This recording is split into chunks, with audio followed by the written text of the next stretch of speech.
What was Marvel Eternal movies talking about? They were talking about the Babylonian creation myth. But that was the prophecy at the end of the Babylonian creation myth. To get to there, though, we have to start out at the very beginning and talk about what is the Babylonian creation myth. Well, according to the Babylonians, who, if you understand the cycle of time and how stories were told, the Babylonian story is connected to the Assyrians, which is connected to the Akkadians and the Sumerians. Now, within that Sumerian story, which the Babylonians adopted for themselves, there are some changes over the 3,000 to 5,000 year period. So we're going to stick just with the Babylonian creation myth story as told in and around the 500s BCE. Now, when you look at this story, you are going to see some similarities to Christianity. And I want you guys in the comments to point those out. So according to the Babylonian story, before there was the universe, before creation had happened, Tiamat, the great abyss of salt water, existed throughout the universe, flanked only by her love interest, her husband, Anu, the fresh waters. Now, the Sumerians thought this way because back in their earlier times around the 12,000 to 9,000 BCE era, their land that they occupied is now under the Persian Gulf. It was at the point where the Tigris and Euphrates had come together and went through the Persian Gulf, as we have found ancient riverbeds under the Persian Gulf, and emptied into what we now see as the Sea of the Arabian Sea. So for them, the fresh waters mixing with the salt waters was the creation of all things. This was their example. So life came from the ocean. Now, in that creation, Tiamat and Apsu bore out children. These are the children of Enki and Enlil. These are the grandchildren of Marduk, Ninharsag, and many others. As the children began to come into their own knowledge of their existence, they began to rabble and they began to have parties and with great excitement coming into their own consciousness, where their consciousness became too loud. And the great freshwater Anu god saw that their noise bothered him. And so he plotted against them. He plotted to kill them. Enki, becoming knowledgeable of this, made an attempt to end Anu's life and slayed him while he was asleep. Now, to understand these Babylonian Sumerian gods, they are never truly dead. So he'll come back. But he slayed him, finding out that her husband had been slain by her child.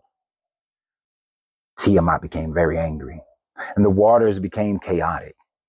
And when the waters became chaotic, she bore out new children. These new children were the dragons, the Leviathan, the creatures of the deep that were so feared by maritime people in that day. She even convinced some of her grandchildren to create even greater beasts of the ocean and beasts of the land. Upon seeing this, the children of Tiamat, being worried and confused and fearing for their own lives, they appointed Marduk. Now, in the Sumerian version, Enlil is the one who was appointed. But they appointed Marduk that if he were able to slay the dragon, then he would become the king of all gods. So Marduk, with his sword and with the wind, the god of the wind, Yahweh, with the wind, waged a battle against Tiamat that lasted for eons. And in that battle, the universe was thrown into chaos. But finally, the great dragon of Tiamat was destroyed. She was killed, theoretically. Then the body of Tiamat was utilized by Marduk to create the earth, to create the vault of heaven. Her skull was used. He created the land and separated the waters between the salt waters and the fresh waters. By the time frame that the Babylonians get this story, the Tigris and Euphrates are the two major rivers of Mesopotamia, and the Persian Gulf is now in existence. So her eyes became the Euphrates and the Tigris River. And the tail of the great dragon became the Milky Way that you see in the sky at night. Her bones became the pillars of the earth, the foundation of the earth, as well as the embodiment, her embodiment kept the earth in its place, kept it from falling off, the waters from falling off, and created a great seal around the earth. Yes, in their cosmology, the earth is flat. The earth is held up on pillars for its foundation, and a great vault in heaven was created to separate the waters of Anu and Tiamat.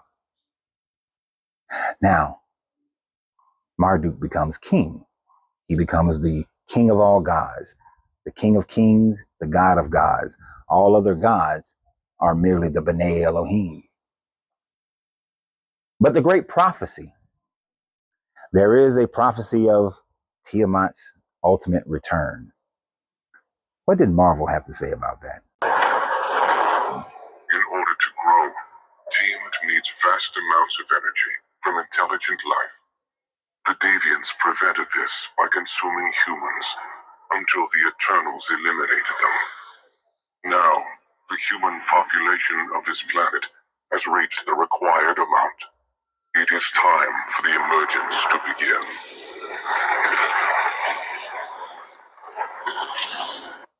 So the great prophecy of the Babylonians is that the gods of Marduk, Yahweh, Enlil, El, they will be able to preside over the earth.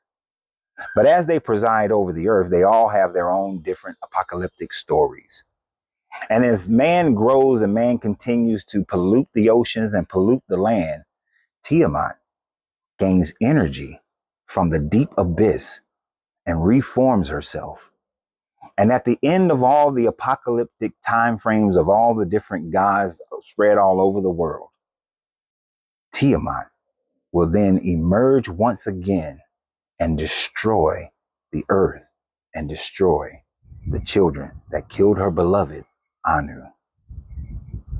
So this is an interesting creation myth. We can see some of the parallels with Christianity. I wanted to see what you guys put in the comments, but even more so, tonight on our live at 8 p.m. Eastern Standard Time on Facebook and YouTube, this will be our beginning subject matter that we will discuss. So I look forward to seeing you guys there in about an hour. So y'all have a great day, and always remember, you have to free yourself to be yourself because your greatness is non-negotiable. Good journey, good vibration.